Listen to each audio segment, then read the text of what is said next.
আসসালামু আলাইকুম রহমতুল্লাহ। আমরা জানি একটি প্রতিষ্ঠান নগদে এবং বাকিতে উভয়ভাবে তার পণ্য বিক্রি করে। এখন বাকিতে পণ্য বিক্রয় করলে কিন্তু বিক্রয়ের পরিমাণটা বৃদ্ধি পায়।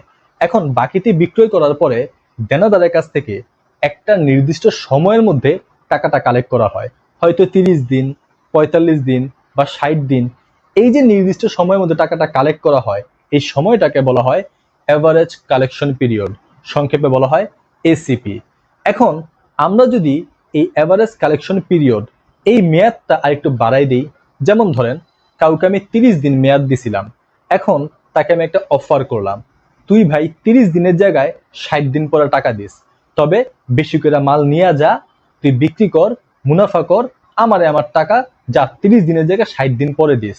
আমরা যদি মানুষকে এই যে এসিপি এর মেয়াদটা বাড়াই দেই, সম্ভাবনা বেড়ে যায় আমাদের বিক্রির পরিমাণ আরো বেড়ে যাবে।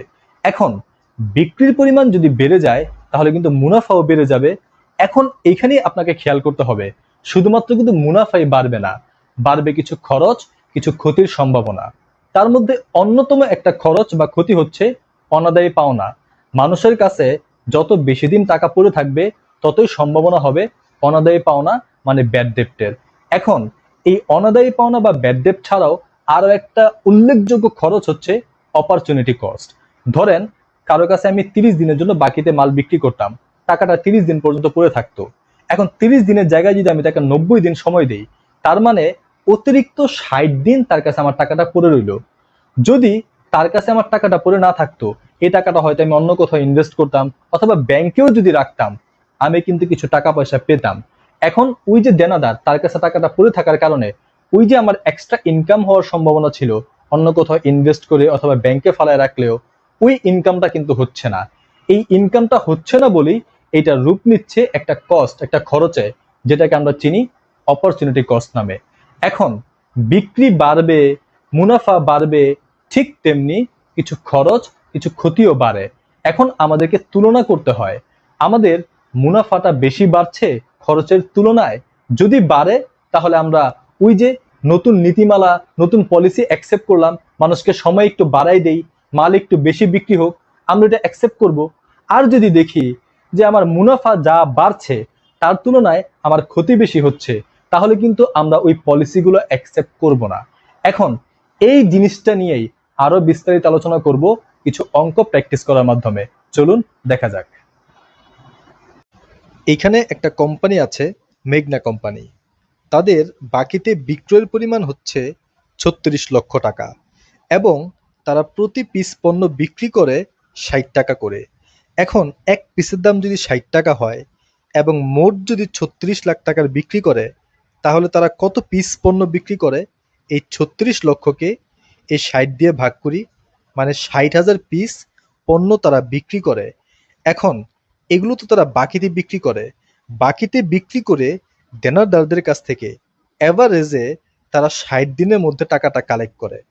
এখন তারা ভাবতাছে, এই যে কনসিডারিং অ্যাকাউন্টস রিসিভেবল চেঞ্জ, তারা এই যে ৬০ দিনের মধ্যে টাকাটা কালেক্ট করে, এটা তারা একটু পরিবর্তন করবে এবং এই পরিবর্তনের কারণে উইল রেজাল্ট ইন, তাদের যে ফলাফলটা আসবে 20% ইনক্রিজ ইন সেলস, তাদের বিক্রি 20% বেড়ে যাবে। এখন তো তারা ৬০,০০০ পিস বিক্রি করে, তাদের কারেন্ট সেলস, কিন্তু তারা যে পরিকল্পনাটা করছে ওই পরিকল্পনা অনুযায়ী তাদের যে প্রপোজড সেলস 20% বেড়ে যাবে। তো ৬০,০০০-এর 20% মানে ১২,০০০ পিস বেড়ে যাবে। ৬০,০০০ প্লাস ১২,০০০ মানে ৭২,০০০ পিস তারা নতুন চিন্তা অনুযায়ী বিক্রি করবে। এখন আগে তো ৬০,০০০ পিস বিক্রি করতো, আর তাদের নতুন যে প্রপোজাল ওইটা অনুযায়ী ৭২,০০০ পিস বিক্রি করবে। তাহলে তাদের অ্যাডিশনাল সেলস, নতুন করে সেলস বৃদ্ধি হবে, সেটা হচ্ছে ১২,০০০ পিস। এখন তারা এক পিস পণ্য বিক্রি করতো ৬০ টাকা এবং ওই এক পিস পণ্যের পিছনে তাদের খরচ হচ্ছে ৫৫ টাকা। তাহলে অ্যাভারেজে ৫৫ টাকা খরচ, ৬০ টাকা বিক্রি, মানে ৫ টাকা করে প্রতি পিসে তাদের মুনাফা হয়। এখন ১২,০০০ পিস যদি অতিরিক্ত পণ্য বিক্রি করে, তাহলে ৫ টাকা করে যদি মুনাফা হয়, তাহলে অতিরিক্ত ১২,০০০ পিসের জন্য তাদের ৬০,০০০ টাকা অতিরিক্ত মুনাফা হবে, তারা যদি নতুন প্ল্যানিংটা এক্সিকিউট করে। এটি আমাদের ১ নম্বর রিকোয়ারমেন্টে বের করতে বলছে। Calculate the additional profit contribution from new sales. নতুন করে তো তারা ১২,০০০ পিস পণ্য বিক্রি করবে, তাহলে নতুন করে যেই বিক্রিটা করবে এটাতে অ্যাডিশনাল প্রফিট কত হবে।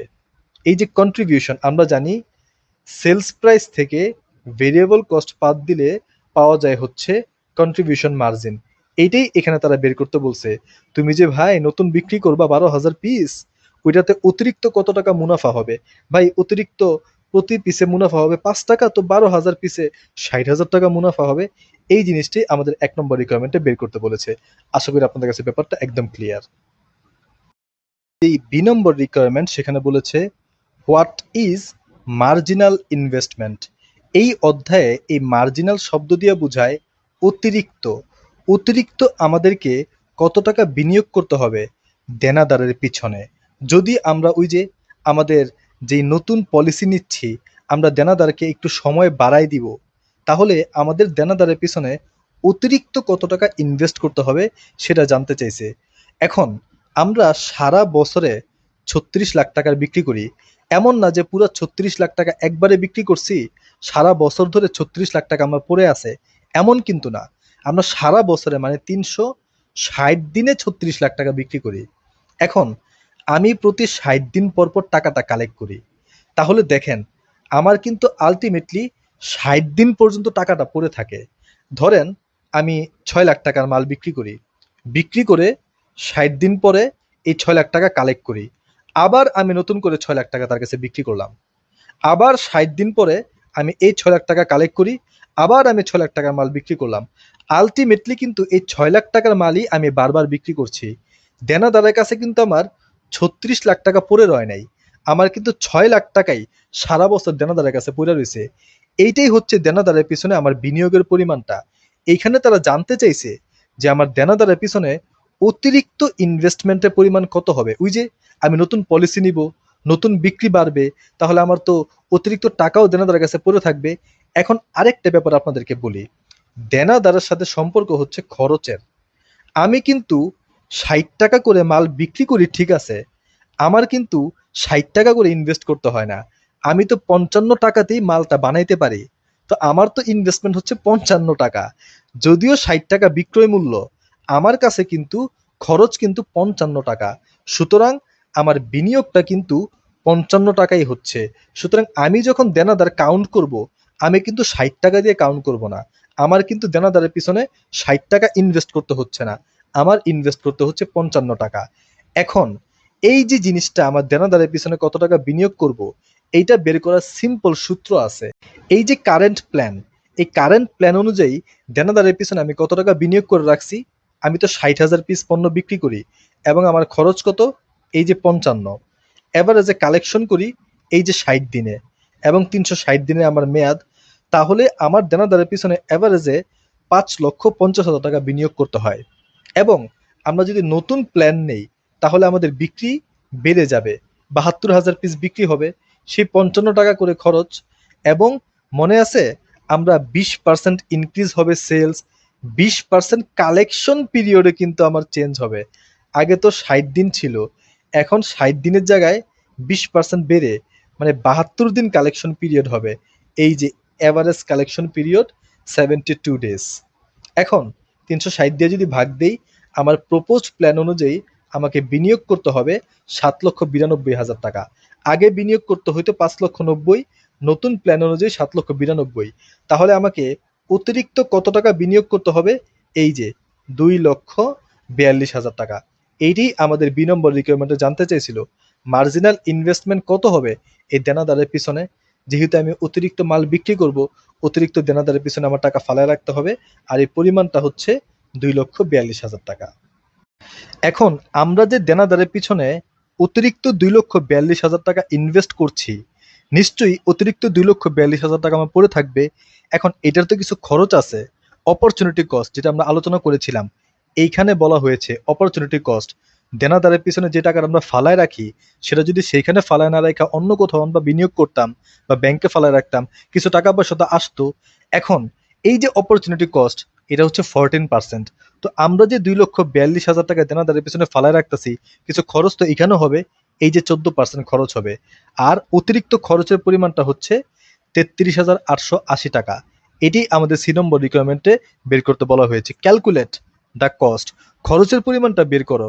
তুমি যে মার্জিনাল ইনভেস্টমেন্ট, অতিরিক্ত ইনভেস্টমেন্ট করছো দেনাদারের পিছনে, তোমার তো অতিরিক্ত খরচও হবে, ওই খরচের পরিমাণটা কত, এটি আমাদেরকে 3 নম্বর রিকোয়ারমেন্টে বের করতে বলা হয়েছে। এখন আমাদের যে ডি নম্বর রিকোয়ারমেন্ট, এখানে বলেছে should the farm implement the proposed change, যেই পরিবর্তনটা আনতে চাচ্ছে 60 দিনের জায়গায় 20% মেয়াদ বাড়াই দিব, মানে 72 দিন যে মেয়াদটা দিতে চাচ্ছে, এই প্ল্যানিংটা কি তারা ইমপ্লিমেন্ট করবে কিনা। আমরা আমাদের 1 নম্বর রিকোয়ারমেন্টে দেখেছিলাম, আমরা যদি আমাদের প্ল্যানটা ইমপ্লিমেন্ট করি তাহলে আমাদের এই যে দেখেন 60,000 টাকা প্রফিট বাড়ে এবং আমাদের খরচ বাড়ে কত, 33,880 টাকা। স্বাভাবিকভাবেই আমাদের মুনাফাটা বেশি বাড়ছে, 26,120 টাকা। তাহলে একটা সিম্পল কমেন্ট কিন্তু আমরা দিতে পারি, yes the firm should implement the proposed change. এটা হচ্ছে একটা অ্যান্সার। আরেকটা রিকোয়ারমেন্ট এখানে আছে, what other information would be helpful in your analysis. আমরা তো এইখানে এই যে অপরচুনিটি কস্ট, এটা নিয়ে একটু আলোচনা করছি যে এইটা আমাদের সিদ্ধান্ত গ্রহণে প্রভাব বিস্তার করতেছে। আর কি কি তথ্য থাকতে পারে যেই জিনিসটা আমাদের সিদ্ধান্ত গ্রহণে প্রভাব বিস্তার করতে পারে, সেই জিনিসটার একটা হচ্ছে এই যে ব্যাড ডেপ্ট এক্সপেন্স।